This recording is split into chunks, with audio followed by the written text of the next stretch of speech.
وحدت الوجود بھی ایک اسلامی نقطہ نظر ہے، اور یہ دو جید صوفیاء ان دونوں کے سرخیل مانے گئے ہیں، شیخ محی الدین ابن العربی اور شیخ مجدد الفسانی، شیخ احمد سرہندی فاروقی قدس سرہ العزیز۔ اور جو لوگ بھی تصوف کے اصول کو جانتے ہیں وہ ان دونوں سے مطابقت قائم کرتے ہیں،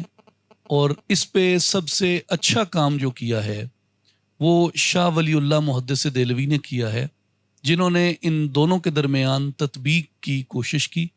اور اس مسئلے کو اصولی طور پہ شاہ ولی اللہ نے ہمیشہ کے لیے حل کر دیا تھا۔ اور شاہ ولی اللہ کے بعد اس پہ جتنی بحث ہو رہی ہے، خاص طور پہ کالونیل ٹائم کے آنے کے بعد، اور وہ فکر جو کہ ہمیشہ سے امپیریلسٹ پاورز کی حامی رہی ہے، جس کی طرف ڈاکٹر سہر گل صاحبہ نے بھی اشارہ کیا، چونکہ ان کو بعض جگہوں پہ بعض چیزوں سے اختلاف ہوتا ہے تو وہ اس میں ایک توازن یا اعتدال کی بجائے ہمیشہ سے ایکسٹریمز لیتے ہیں، اور شاہ ولی اللہ کی طے کی ہوئی بحث کو بھی وہ مد نظر نہیں رکھتے اور اس میں کنفیوژن پیدا کرنے کی کوشش کرتے ہیں۔ اقبال پہ بھی یہ ایک شدید طرح کی بحث ہے کہ اقبال وجودی تھے یا اقبال شہودی تھے۔ کل ڈاکٹر خرم الہی صاحب نے جاوید نامہ پہ بڑی خوبصورت گفتگو کی، اس میں بھی تھوڑا منصور حلاج کا بھی ذکر آیا۔ اقبال نے جو سٹیٹمنٹ رسول اللہ صلی اللہ علیہ وآلہ وسلم کی تعریف اور توصیف میں عبد دیگر عبد ہو چیزیں دیگر سے لے کے حرف مدعا پیدا نہ گردد زیں دو بیت تا نہ بینی از مقام مار رمیت تک، یہ جتنا سٹیٹمنٹ ہے یہ سارا شیخ محی الدین ابن العربی کے فلسفے کو ریپرزینٹ کرتا ہے، جیسے وہ مقام مصطفیٰ کو اسلامی فلسفے میں اولیت دیتے ہیں۔ اقبال نے جو کچھ حلاج کی زبان سے کہا ہے وہ سارے کا سارا آپ اسے کہہ سکتے ہیں کہ جو تعین ثانی ہے، جسے شیخ ابن عربی نے تعین ثانی کہا ہے، اصولاً وہی تعین اول ہے، کیونکہ اس سے پہلے تو وہ ماورائے تعین ہے، ماورائے تعین ہے، لیکن جسے انہوں نے ٹیکنیکلی تعین ثانی کہا ہے، تعین ثانی کو انہوں نے مقام محمدیت کہا ہے۔ اور علامہ اقبال کا جو حلاج کی زبان سے جاوید نامہ میں سٹیٹمنٹ ہے وہ شیخ ابن عربی کے جو تعینات ہیں ان میں مقام مصطفیٰ کے اور مقام محمدیت کی بالکل فارسی کی اس کی وہ تشریح ہے۔ اس کے علاوہ بھی اقبال نے بیشتر مقامات پہ انہوں نے وجودی فلسفے کو استعمال کیا ہے۔ میری یہاں تمام محققین تشریف فرما ہیں، میں آپ کو ریکمینڈ کرنا چاہوں گا، محمد شفیع بلوچ صاحب میری جھنگ سے تھے، اللہ ان کی قبر پہ کروڑوں رحمتیں کرے، بہت اچھے اقبال شناس تھے۔ ابن العربی پہ ان کی بہت ہی شاندار کتاب ہے،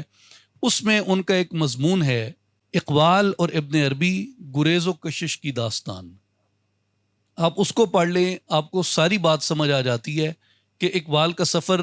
اپنے والد گرامی کی صحبت سے کیسے شروع ہوا، درمیان میں ان کے سفر کی کیا کیا مراحل ہیں، اور آخر میں پیر مہر علی شاہ صاحب قدس سرہ العزیز کی طرف انہوں نے جو رجوع کیا اور اپنے خط میں انہوں نے جو کچھ لکھا، اس سے بھی بہت سی چیزیں مترشح ہو جاتی ہیں کہ وہ کبھی بھی اس حد تک نہیں گئے جس حد تک اقبال کے شارحین نے، میں ان شارحین کا نام بھی لے سکتا ہوں جنہوں نے اپنی فسادی ذہنیت کی بدولت اس طرح کے انہوں نے کنفیوژنز اور التباسات پیدا کیے ہیں، انہوں نے اس طرح کی انہوں نے چیزیں کی ہیں۔ یہ بنیادی طور پہ ان شارحین کی فکر کے مغالطے ہیں اور بہت سنجیدہ مغالطے ہیں، اور اقبال کے معاملے میں مجھے یہ کہنے میں بہت شرم محسوس ہوتی ہے، کیونکہ میں نے ان سبھی شارحین سے اتنا استفادہ کیا ہے جتنا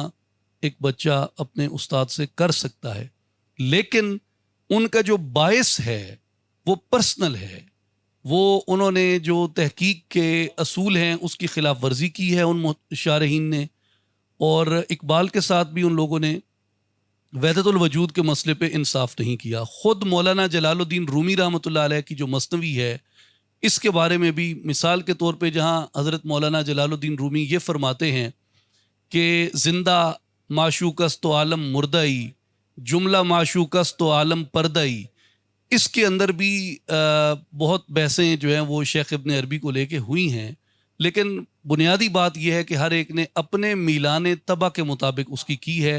اور جنہوں نے اختلاف بھی کیا ہے کسی نے بھی شیخ ابن عربی کو رد نہیں کیا۔ تو تصوف کے جتنے طالب علم ہیں ان کو یہ ذہن میں رکھنا چاہیے کہ آپ کا ذوق ہے